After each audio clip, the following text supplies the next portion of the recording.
Agradecemos a las personas que hacen posible el desarrollo de estas actividades académicas. Mi nombre es Luis Ernesto Cabrejos Saavedra, magíster en Desarrollo Local y Regional. Conmigo van a desarrollar el curso denominado Administración de la Producción 1. Bien, la naturaleza del curso Administración de la Producción obliga a que nosotros, a la vez que expongamos conceptos, herramientas, procedimientos, técnicas cuantitativas que se van a desarrollar en el transcurso del curso, de la materia que vamos a aprender, a la vez que vamos aprendiendo estos conceptos, decía, estas herramientas, estos procedimientos, estas metodologías, queremos que se incorporen en la práctica, en sus actividades que desarrollan ustedes de manera cotidiana, ya sea en el comercio, ya sea en el sector servicios, del tipo que fuera, o ya sea en la agricultura, ¿no? La agroexportación es una actividad que da ahorita muchos réditos y que explican gran parte de la abundancia de divisas, de moneda extranjera, de dólares que existen en el mercado y que están contribuyendo al fortalecimiento del sol, que también tiene su lado negativo por cuanto hace menos competitiva nuestras exportaciones, pero que sin embargo en general reflejan la fortaleza de la economía nacional. Bien, entonces decía que vamos a abordar el curso y la primera unidad de aprendizaje, ¿no?, sobre los conceptos básicos de operaciones y la producción. Hablaremos inicialmente de la evolución histórica de la producción, ¿no? Y acá, en este primer punto, vamos a señalar lo siguiente. El hombre, desde que nace, como todo ser humano o como todo ser vivo, necesita desarrollar o necesita satisfacer ciertas necesidades. La forma como satisface estas necesidades tienen que ver con el estado tecnológico, tienen que ver con las características socioculturales en los que se desarrolla el hombre, ¿no?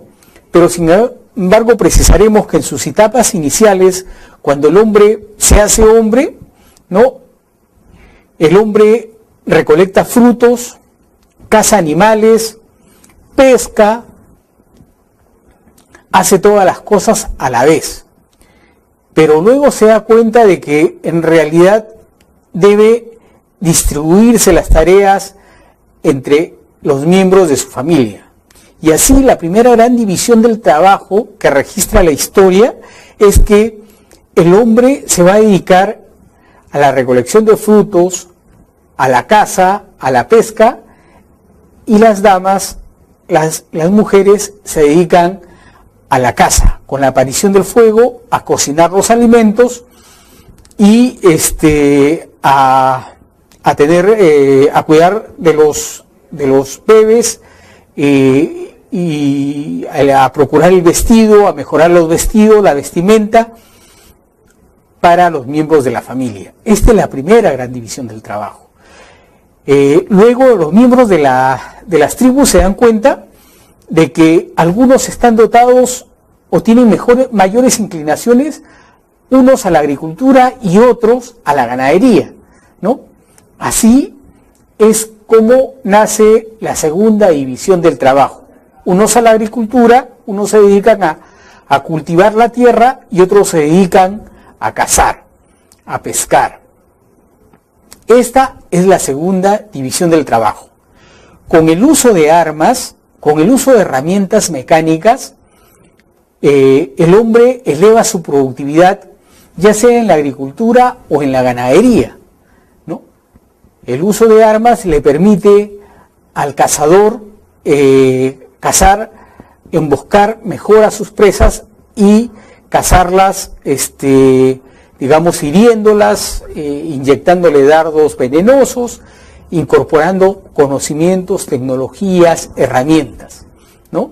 Entonces, para que aparezcan estas herramientas, tenían que haberse hecho por algunos hombres que con su talento habían desarrollado armas y herramientas adecuadas. El uso de estas herramientas en la agricultura eleva la producción inicial de la agricultura, y entonces los que se dedican a la agricultura y los que se dedican a la ganadería ahora ya tienen excedentes. Ya no solamente producen para su supervivencia, sino que además producen para intercambiar sus productos. Así nace el comercio en su forma más incipiente, el trueque, que significa el cambio de lo que a mí me sobra por lo que a ti te sobra, ¿no? ¿Sí? Entonces, a mí me sobra trigo y a ti te sobra pescado, te cambio trigo por pescado, ¿no? Luego nace la moneda, ya se establecen valores comunes, pero en su etapa inicial, el hombre desarrolla el comercio a través del trueque, ¿no? A través del trueque, hasta la aparición de la moneda, que como les decía, ya lo hace a través de un valor común, y todas las funciones que tiene la moneda como unidad de medida, unidad de cambio.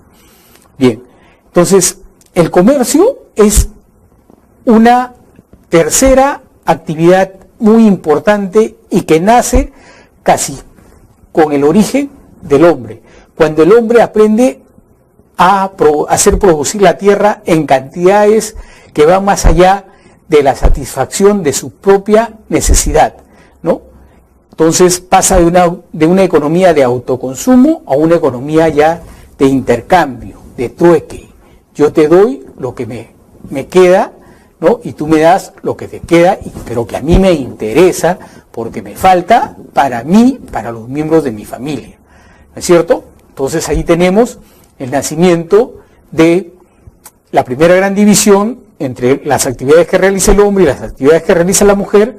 La segunda gran división, que son los hombres que se dedican a la agricultura y los hombres que se dedican a la ganadería.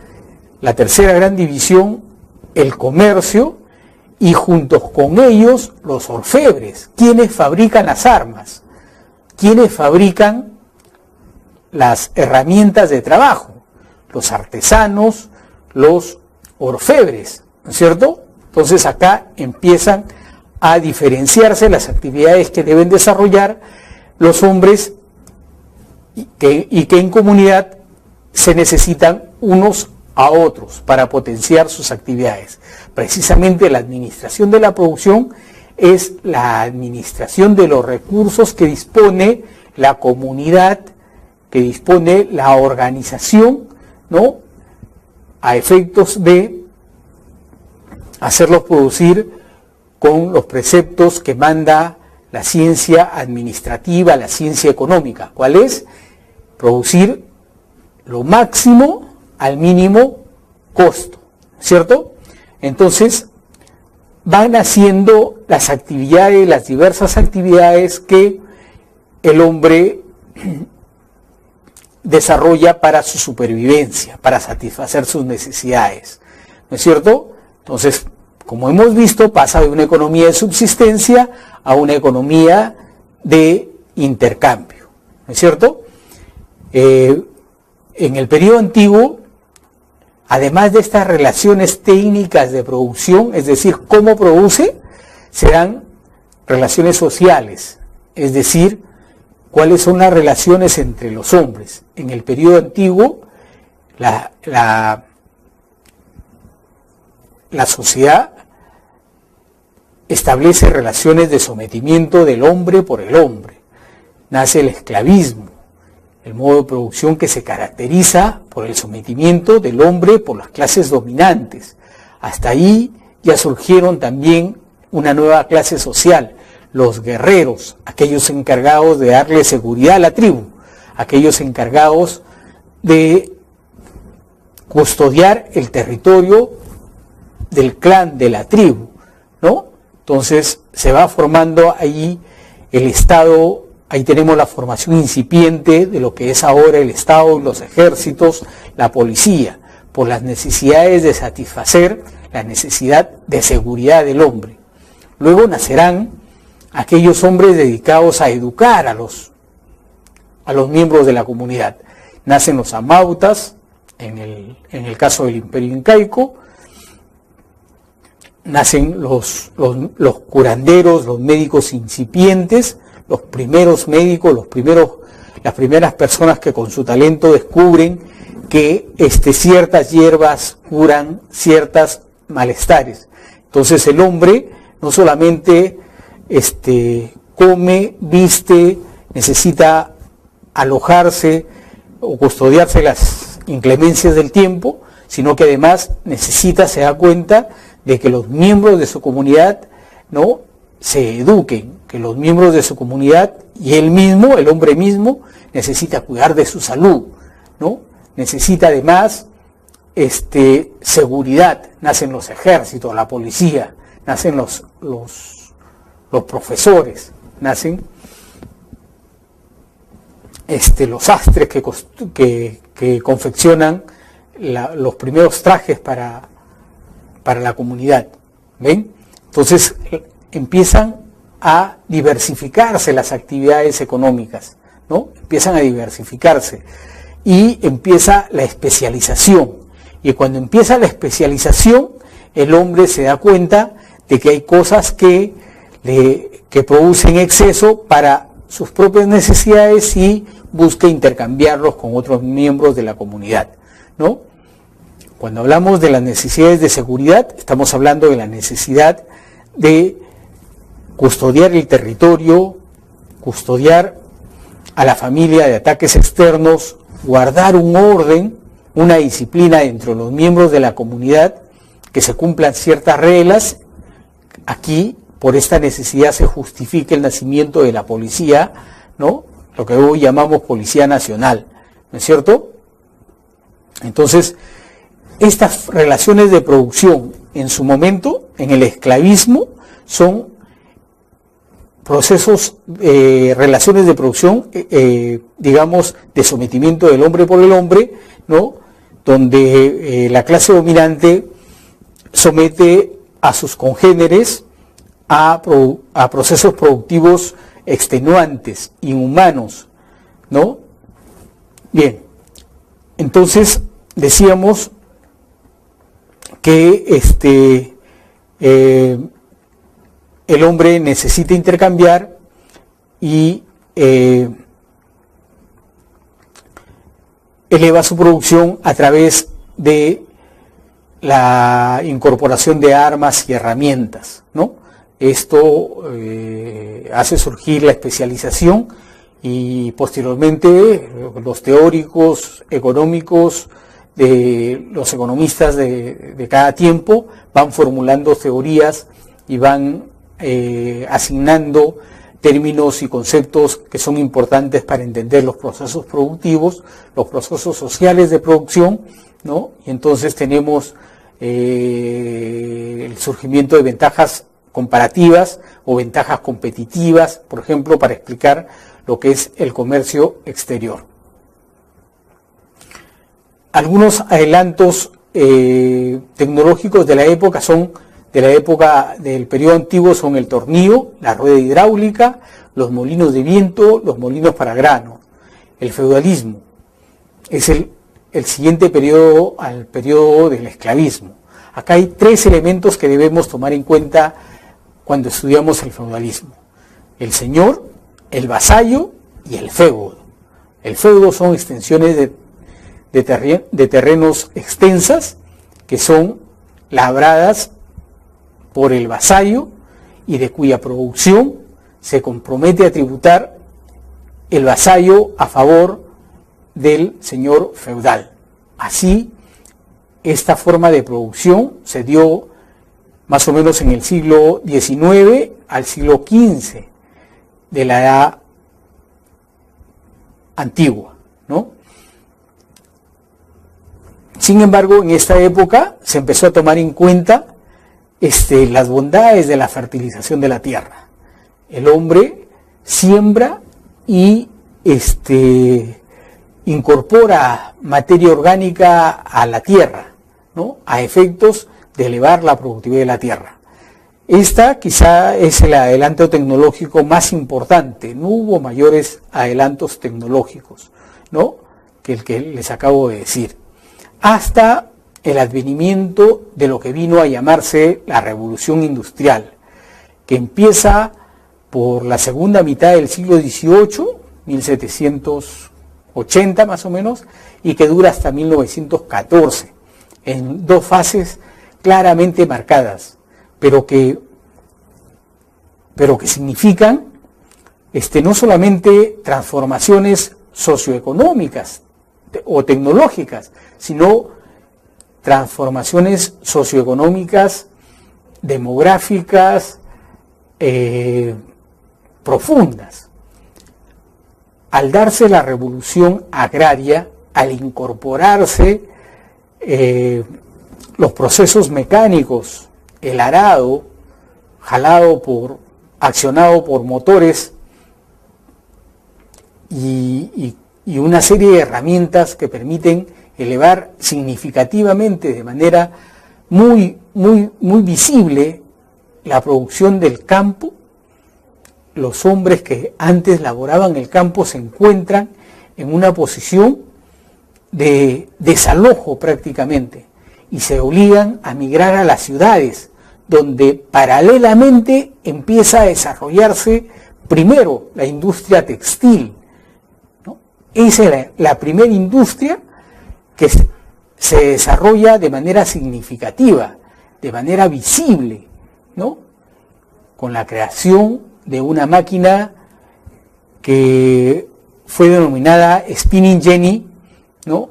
Que eleva los niveles de producción, productividad, eficacia, eficiencia a niveles nunca vistos, ¿no?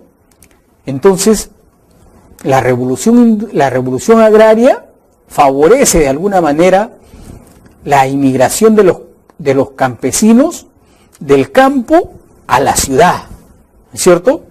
Y se ven forzados a irse a las ciudades a buscar empleo en la fábrica, porque en el campo, con la mecanización, la incorporación de máquinas, de herramientas sofisticadas para ese entonces, desplazan al hombre, lo dejan sin empleo al hombre y se obliga, como les digo, a emigrar él y su familia y sus hijos, ponerse a disposición de la mano de obra que necesitaba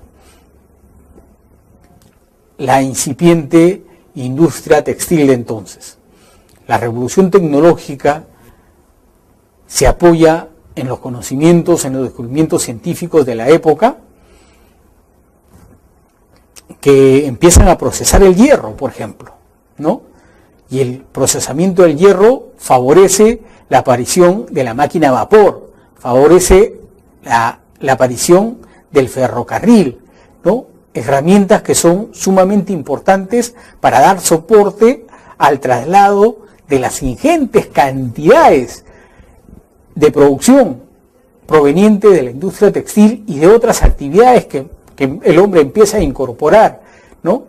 Nace entonces el comercio a gran escala, nace el comercio internacional, nacen los mercaderes, los nuevos mercaderes, la nueva clase social dominante, los burgueses, ¿no? Que como nunca antes habían acumulado capital, y entonces nace un sector preponderante hasta hoy en las economías actuales, que es el sector financiero, el sector dedicado a las finanzas. Ustedes pueden ver en su diapositiva un ejemplar de un ferrocarril. Estos que dieron soporte a la actividad productiva a ese entonces, a la producción de grandes volúmenes de bienes, ¿no? Entonces, la máquina a vapor es otro de los descubrimientos. El barco accionado al vapor, ¿no? El barco accionado por el carbón, ¿no? Que en sus inicios fue vegetal, pero que posteriormente fue ya carbón mineral, el caque. Entonces, si tendríamos que sintetizar, la revolución industrial se caracteriza por la prevalencia de la industria sobre la agricultura, número uno. Número dos, desplaza al procedimiento manual y lo sustituye por un procedimiento mecánico con el uso de las maquinarias. el surgimiento de grandes centros industriales y la concentración de las ingentes ganancias en una nueva clase, en la clase burguesa, que se convierte luego en los varones de la industria financiera, la internacionalización de los mercados, ¿no? Los obreros que han sido inicialmente campesinos se convierten en obreros y con ellos la cuestión social. Los primeros burgueses se caracterizaron por maltratar a los obreros, ¿no? Entonces nace la cuestión social, nace las diferentes doctrinas, incluida la doctrina de la Iglesia Católica, que en su encíclica Rerum Novarum explica y sale en defensa de los intereses de la clase obrera y los conmina a los burgueses a crear condiciones para un mejor trato, un mejor bienestar de los obreros de ese entonces. ¿Cuál otra característica es importante? La producción estandarizada y a gran escala.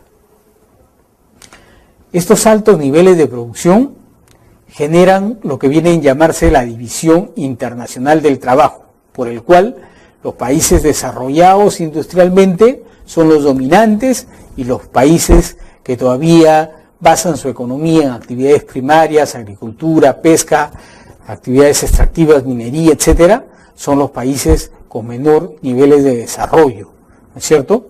Entonces, hasta acá la revolución industrial. ¿Y cómo se llama nuestra era? Nuestra era se llama la nueva economía, la economía basada en el conocimiento, la economía que según Drucker tiene como recurso principal, estratégico, crucial, el talento humano. Esta es una economía que se centra en la información y el conocimiento, como dije. Es una economía global, ¿no? ¿Por qué? Porque la producción y la gestión de esta producción se organiza a nivel planetario, ¿no? Y el Internet es el sistema de la organización de la nueva economía. Con esta economía, como decía en el caso de la modalidad que ustedes llevan, han desaparecido las distancias, ¿no? Gracias a esta tecnología de la información y el conocimiento, ustedes tienen el conocimiento no necesariamente en el aula, en la ciudad capital o en la capital de provincia, ¿no? Sino que el conocimiento viaja al encuentro del usuario, ¿no? Desapareciendo así las barreras, las dificultades que nos ofrece, ¿no? O que resiste la economía, la geografía local, regional, nacional. Y la otra característica es la desmaterialización de la economía. No más prevalencia del sector de bienes y, digamos, una economía moderna es una economía que basa su contribución al Producto Bruto Interno básicamente por el aporte del sector servicios, ¿no? Entonces, sintetizando, la globalización está unida y está interrelacionada intrínsecamente con la nueva economía, ¿no? Donde se amplían y se flexibilizan mercados. La producción deja de ser local para ser una producción pensada de manera global, ¿no es cierto? Listo. Hasta acá la evolución de los procesos productivos, las relaciones técnicas y relaciones sociales de producción. Hablaremos ahora de cómo ha evolucionado el pensamiento administrativo juntos con los procesos mínimos productivos, los procesos técnicos de producción. Y entonces hablamos de una primera etapa llamada la etapa de la administración industrial. Acá el ingeniero Frederick Winston Taylor, nacido en 1856 y fallecido en 1915, a quien se considera además fundador de la teoría moderna, de la teoría general de administración moderna, pone énfasis en las tareas, en la racionalización del trabajo a nivel operacional. Plantea aplicar los métodos de la ciencia a los problemas de la administración para obtener una elevada producción industrial. Estos enfoques provocaron, lógicamente, una revolución productiva, ¿no?, en su época, ¿no es cierto? Entonces, los puntos en los que se basa el ingeniero Taylor, que los plantea, son dos: la división del trabajo, es decir, tomar la especialización como base para la repartición de las tareas, de los trabajos, de los procesos, de las actividades, ¿no? Y la segunda es la separación del trabajo, ¿no? Por este segundo precepto acá plantea que unos trabajadores son manuales y otros trabajadores son intelectuales, ¿no? Los intelectuales definen, ¿no?, el curso de acción de la organización, mientras que los manuales deben dedicarse de manera prolija, centrada en el desarrollo de ciertas tareas, puntuales tareas, nada de tareas complejas, ¿no? La base de la especialización está en que el trabajador desarrolle tareas muy puntuales, ¿no? Asimismo, hace aporte, el ingeniero Taylor, me refiero, hace aporte en el análisis de los tiempos y movimientos, que buscaba la eliminación de movimientos inútiles, ¿no?, porque no aportaban ningún valor agregado al producto, ¿no? Asimismo, propugna que se programen actividades de motivación y se planteen programas de recompensa salarial al obrero y el mejoramiento de las condiciones en los talleres e incluso en sus viviendas, ¿no? Hay una segunda etapa en esta evolución del pensamiento económico, es la etapa de la administración de la producción. Esta etapa se caracteriza por la utilización de la inferencia estadística para el estudio de la producción, ¿no? Se dan cuenta de que es muy importante el auxilio y el apoyo de la inferencia estadística, la ciencia estadística, para evaluar, para medir el desempeño de la actividad productiva. Así surgen los programas de muestreo e inspección y las cartas de control. En esta etapa se empieza a replantear, a cuestionar la primera forma de programar la producción. ¿Cuál es?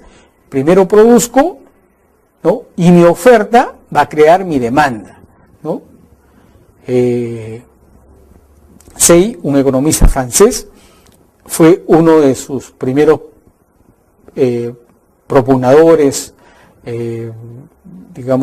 defensores de este tipo de producción, ¿no? La oferta crea su propia demanda, ¿no? Aquí empieza a cuestionarse y empieza a cambiarse el sentido de la propuesta y se dice: no, el mercado es el rey, el cliente es el rey. Para producir primero tengo que saber qué es lo que necesita el mercado al cual voy a atender, ¿no? Entonces pasa a ser el cliente el foco de atención del proceso productivo. El cliente, sus necesidades, su modalidad de satisfacer, va a ser entonces el pivot, lo central.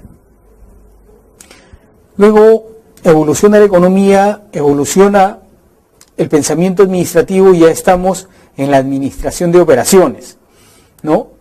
Aunque inicialmente esta se refería solo a la producción manufacturera, como decíamos, con el advenimiento de la globalización de la nueva economía, crece en importancia el sector servicios.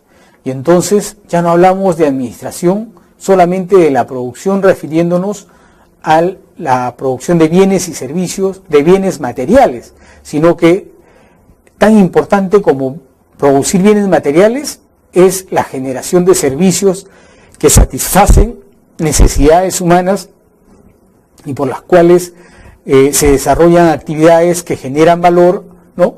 Y este valor contribuye al Producto Bruto Interno, ¿cierto?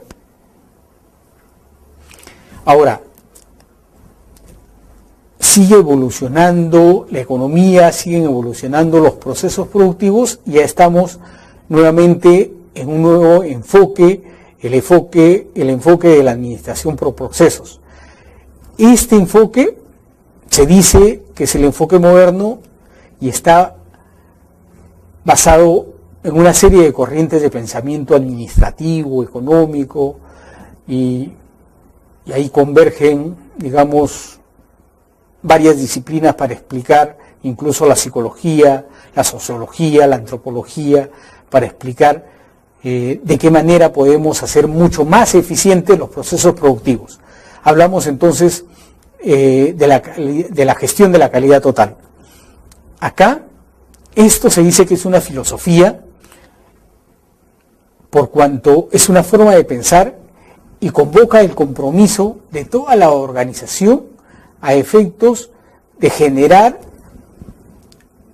productos, bienes o servicios de calidad.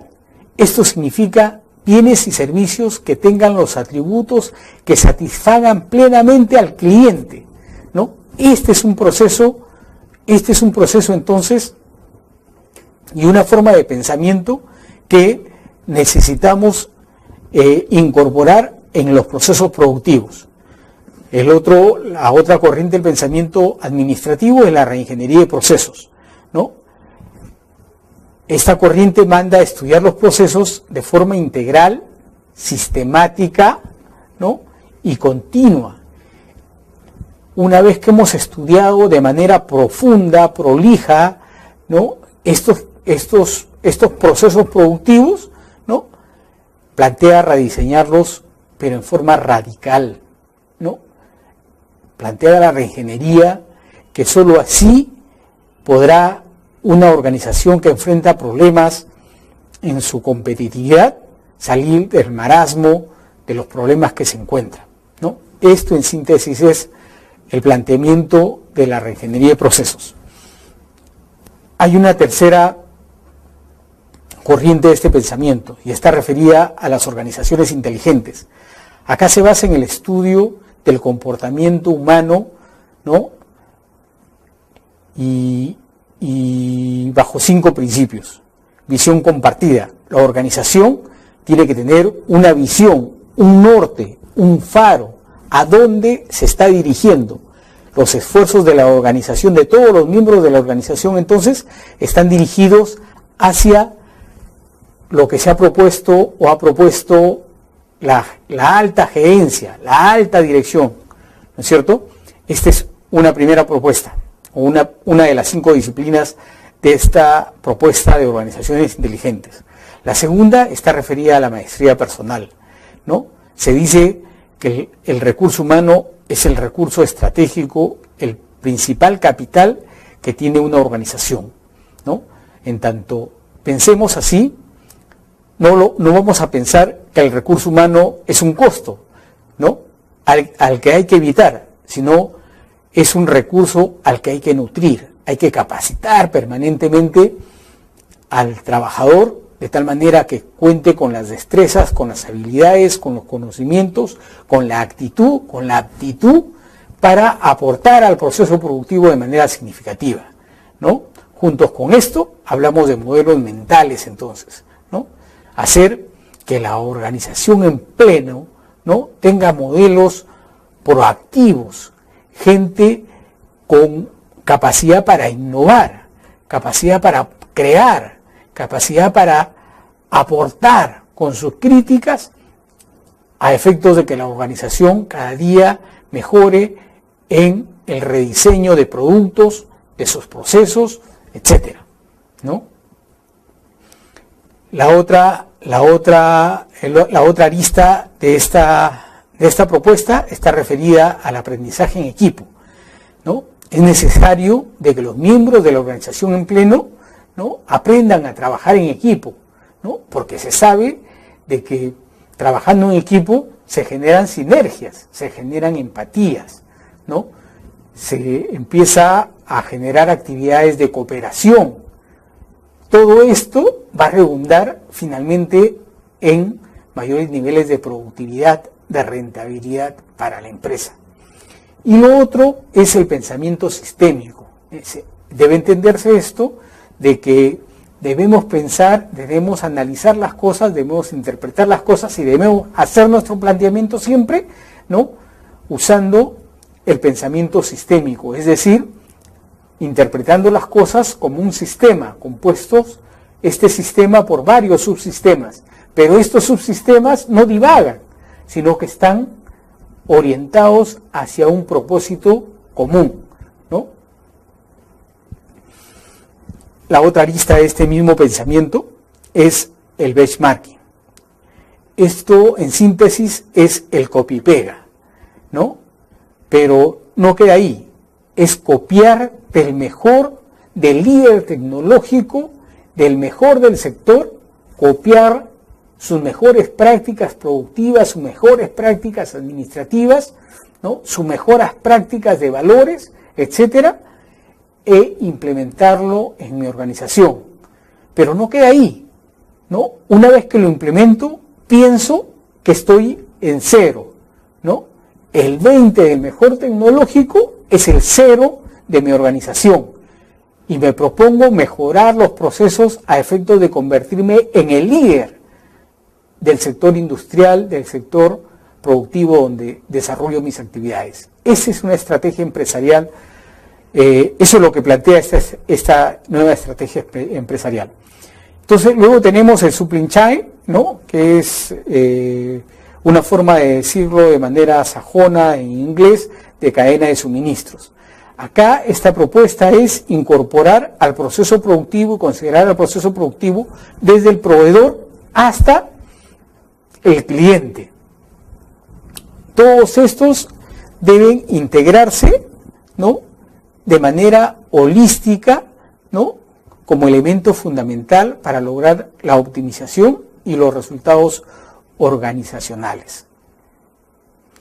Entonces, la administración por procesos es gestionar la organización basándose y enfocándose en los procesos, porque de estos procesos salen los resultados, finalmente, ¿no? Entonces, ¿qué cosa es un proceso? Es una secuencia de actividades orientadas a generar valor añadido sobre una entrada, los inputs, para conseguir un resultado, ¿no?, los productos finales.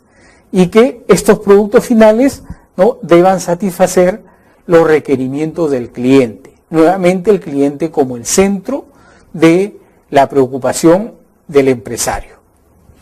Bien, dicho esto, hemos terminado la primera etapa, un poco larga, pero necesaria para consolidar, para afiatar, para conocer conceptos que van a ser de suma utilidad en el desarrollo del curso. Les agradezco por su atención. Nos estamos viendo.